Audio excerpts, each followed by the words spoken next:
হয় আল্লাহর জন্য ছেড়ে দাও, না হয় আল্লাহর উপর ছেড়ে দাও, কারণ নিশ্চয়ই আল্লাহ উত্তম পরিকল্পনাকারী। সূরা আনফাল আয়াত ৩০। আসসালামু আলাইকুম আমার প্রিয় আপু ভাইয়ারা, আপনারা সবাই কেমন আছেন? একদিন পরে নতুন আরেকটি ভিডিও নিয়ে আপনাদের মাঝে আবারও চলে এলাম। আশা করছি যে যেখানে যে অবস্থায় আছেন মহান আল্লাহ তাআলার অশেষ রহমতে ভালো আছেন। আমরাও আলহামদুলিল্লাহ আল্লাহ তাআলার অশেষ রহমতে ভালো আছি। আর এই তো আমার ছাদ বাগানের কিছু গাছপালা আজকেও আপনাদের সাথে শেয়ার করলাম। আর আজকের ভিডিওটা আমি সকাল থেকে শুরু করেছি। আর এখন এই যে আমি সকালে নাস্তা তৈরি করে নিব। আর আজকে সকালে নাস্তায় থাকছে হলো যে সবজি ভাজি। তো শীতের সবজি দিয়ে একটা মিক্সে সবজি ভাজি করে নিব, আর সেই সাথে আমি রুটি তৈরি করে নিব। তো এখানে এই যে আমি সবজিগুলো সব কেটে নিয়েছি, নিয়ে তারপরে এখন এই যে সবজিগুলো বসিয়ে দিয়েছি। খুব সামান্য মশলা দিয়ে আর কি সবজি ভাজিটা করে নিব। আর পাশের চুলায় এই যে আমি রুটি বানিয়ে তাওয়ার মধ্যে দিয়ে দিলাম। তো এখন রুটিগুলো আমি ছেঁকে নিব। আর রুটি আমি আসলে খুব বেশি বানাই না, ৫-৬টা মতো রুটি তৈরি করি, খুব কারণ বেশি রুটি লাগে না। আমার হাজব্যান্ড ২-৩টার মতো রুটি খায়, আর আমি অনেক সময় একটাও খাই, অনেক সময় ২টাও খাই। আর এমনিতে বাচ্চারা যেহেতু ব্রেড পছন্দ করে, তো ব্রেড তো সবসময় ঘরে থাকে। দেখা যায় যে আমার বাচ্চারা ব্রেড দিয়ে নাস্তা করে নেয়, আর রুটিটা ওরা তেমন একটা খেতে চায় না। আর আমার হাজব্যান্ড আবার ব্রেডটা তেমন পছন্দ করে না। আমার হাজব্যান্ড রুটি, পরোটা এগুলোই পছন্দ করেন। তো আসলে মানে এক একজনের জন্য এক এক ধরনের নাস্তা দিতে হয়। আর আমার ছোট মেয়ে যেহেতু সকালবেলা স্কুলে চলে যায়, তো আমার মেয়েকে আমি দিয়ে আসি স্কুলে। তো তখন তো অনেক সকাল থাকে, তখন দেখা যায় যে ওকে আমি ব্রেড দিয়ে ডিম পোস্ট করে দিয়ে দিই, অথবা নুডলস রান্না করে দিয়ে দিই। তো এগুলো দিয়ে ও নাস্তা করে চলে যায়, আর স্কুল থেকে আসার পরে আর নাস্তা করতে চায় না। তো যাই হোক, এখন এই যে আমি নাস্তা রেডি করে নিয়েছি। আর এখানে যে আমি ব্রেড দিয়ে, রুটি দিয়ে আর ভেজিটেবল দিয়ে আমি রোল বানিয়ে দিয়েছি আমার বড় মেয়ের জন্য। তো আমার বড় মেয়ে এই রোলটা আবার পছন্দ করে, তো এভাবে করে রোল বানিয়ে তারপরে আমি সস দিয়ে দিয়ে দিয়েছি। তো আমার মেয়ে খেয়ে নিয়েছে। আর এখন এই যে আমি দুপুরে রান্না শুরু করে দিব। তো আজকে দুপুরবেলা আমি এখানে মাছ ভুনা করব, আর মুরগির মাংস ভুনা করব।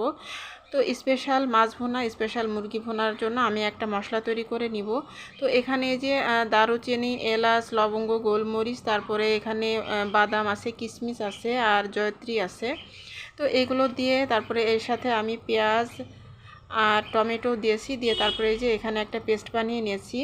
আর এখানে আরেকটা মশলা বানিয়ে নিয়েছি। তো এই মশলার মধ্যে আমি দিয়েছি পেঁয়াজ, টমেটো আর জিরা, ধনিয়া। আর এই তো মশলাগুলো রেডি করে নিয়ে তারপরে আমি এখন এই যে মাংস আর মাছ ম্যারিনেট করে নিব। তো এখানে এই যে আমি চিকেনটা নিয়ে নিয়েছি। তো চিকেনটা পরিমাণ মতো আর কি নিয়ে নিয়েছি, যতটুকু আমাদের লাগবে। বিশেষ করে বাচ্চাদের জন্য করছি। তো এখানে এই যে চিকেনের মধ্যে আমি লবণ দিয়ে দিলাম, তারপরে হলুদের গুঁড়া, তারপরে মরিচের গুঁড়া দিয়ে দিব। তো চিকেনটাকে আমি ম্যারিনেট করে রেখে দিব সাইড করে, ঢাকনা দিয়ে ঢেকে রেখে দিব, দিয়ে তারপরে আমি মাছটাকে ম্যারিনেট করে নিব।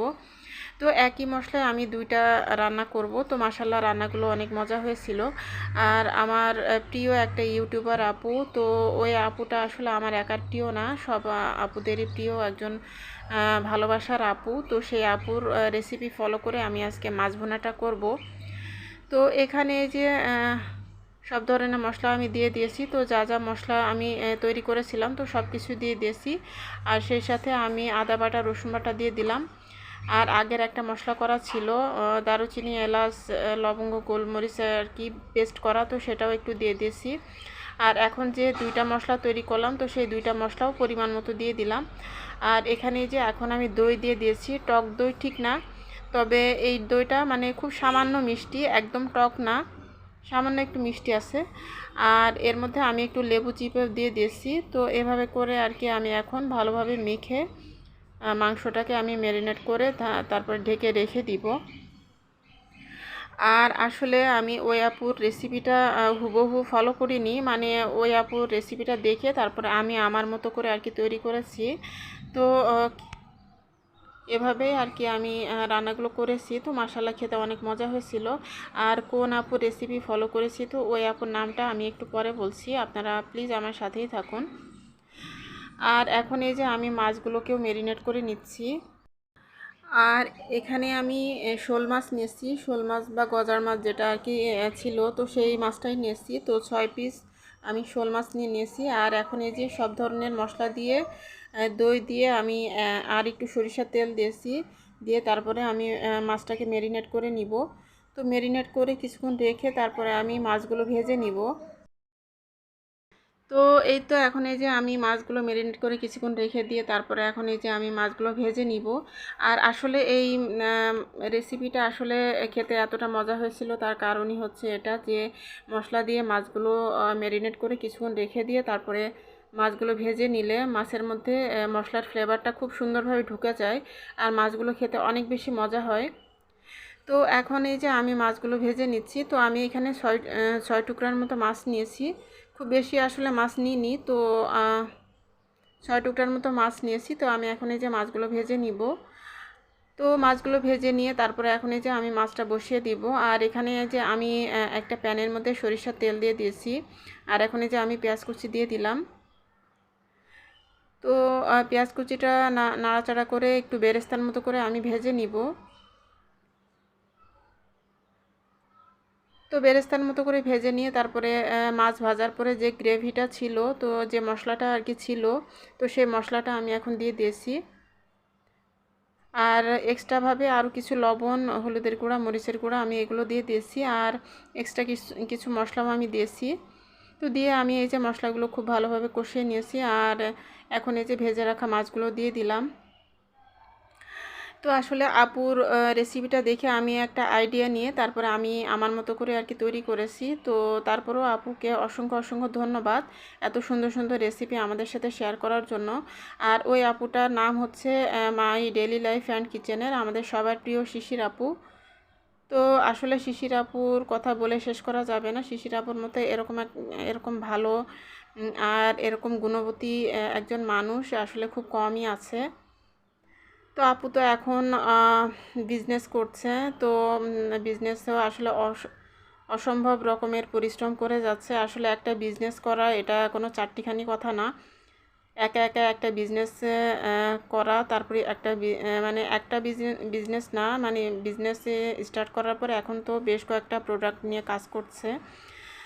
তো দেখা যায় যে আসলে একটা বিজনেস মানে স্টার্ট করার পরে কত পরিমাণে কাজ থাকে আসলে যারা করে তারাই জানে।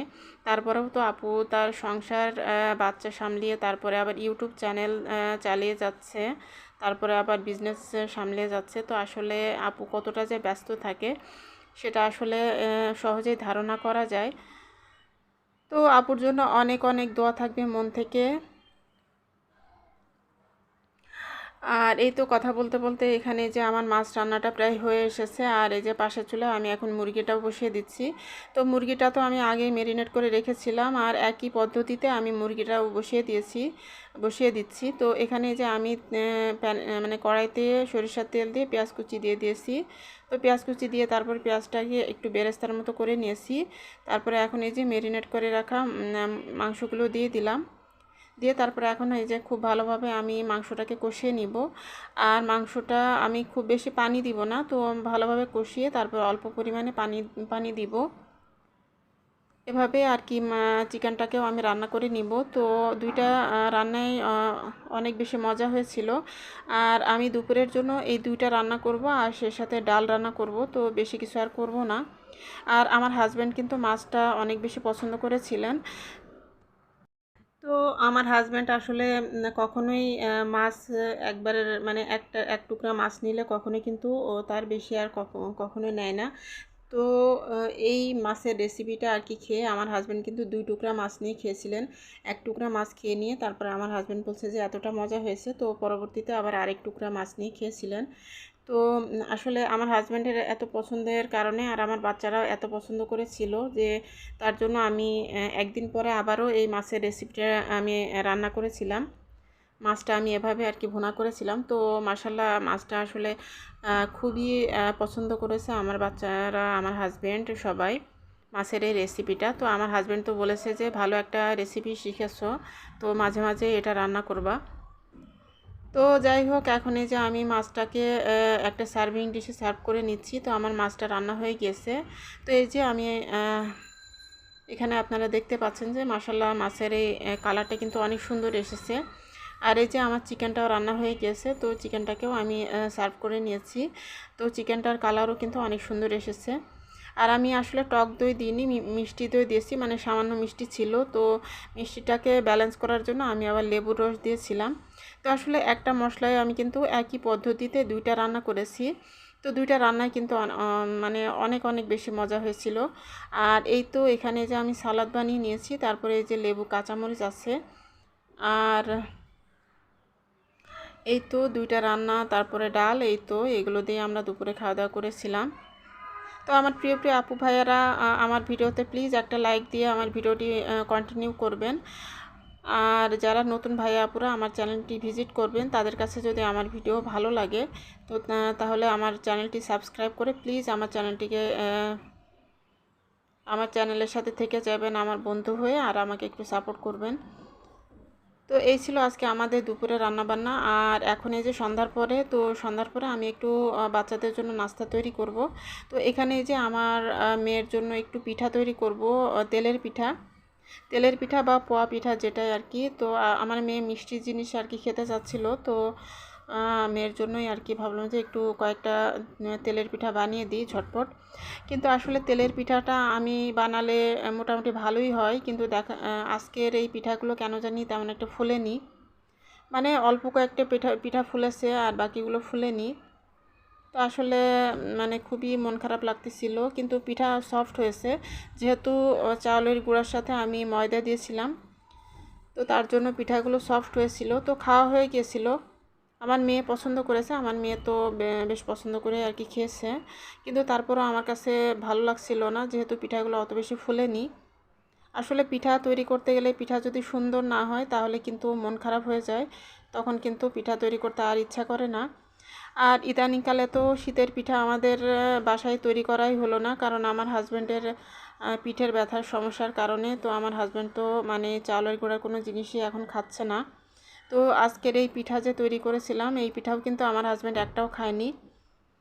তো আসলে গ্যাস্ট্রিকের সমস্যা বেড়ে গিয়েছে আমার হাজব্যান্ডের অনেক বেশি, তো এই কারণে আসলে আমার হাজব্যান্ড পিঠা খেতে চায় না। আর উনি না খাইলে আর আমারও তৈরি করা হয় না সেভাবে আর কি।